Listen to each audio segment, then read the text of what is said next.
I need to talk to you. Oh, who's picking on you now, Mikey? Mom and Dad are fighting. Harvey and Jessica. What do you care? I'm just rattled. My first trial tomorrow in housing court. Housing court? I could win at housing court. You'll be fine. But not if you wear that suit.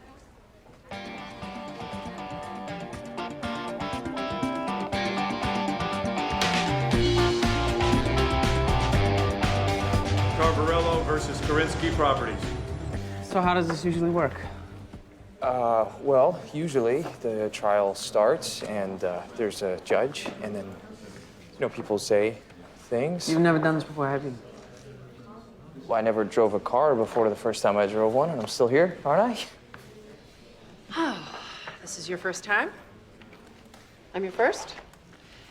Don't worry, I promise not to be gentle. Frank, it's nice to see you. One last time.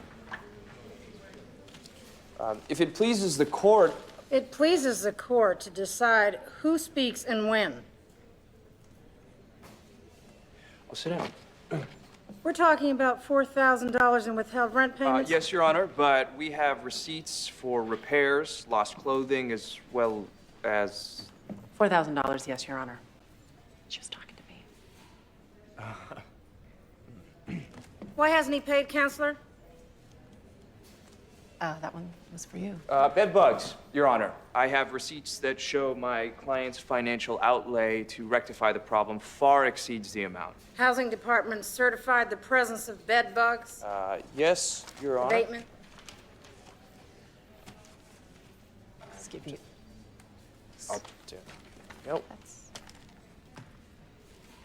Your Honor, this is an eviction hearing. The pertinent question is not habitability, but whether or not rent has been paid. Actually, city code states that rent may be withheld if the warranty of habitability is breached. In that case, we request to see the checks Mr. Ross's client has placed in escrow. The Checks in escrow, pending the outcome of a rent abatement hearing.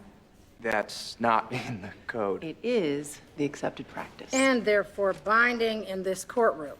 Your client did put money in escrow, I assume. I didn't have any money left. I had Your to pay Honor? for everything. Eviction upheld. But Your Honor, Did you see me bang the gavel? That means step aside. Next case. You never forget your first.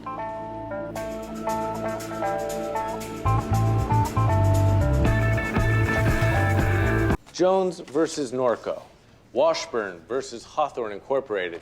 Actually, 7 cases that Mr. Church solicited lawsuits against pharmaceutical companies.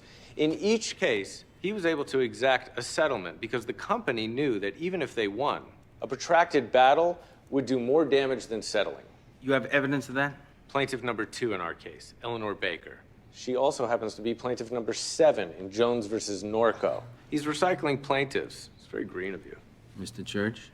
Mr. Spector has his documents. I have mine showing that prior to FDA approval of his drug, Quentin Sands' company was on the verge of bankruptcy.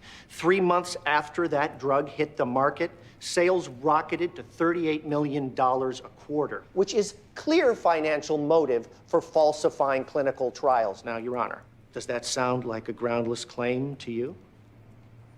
I told you to go over those financials. Asked him 5 times. He never gave them to me.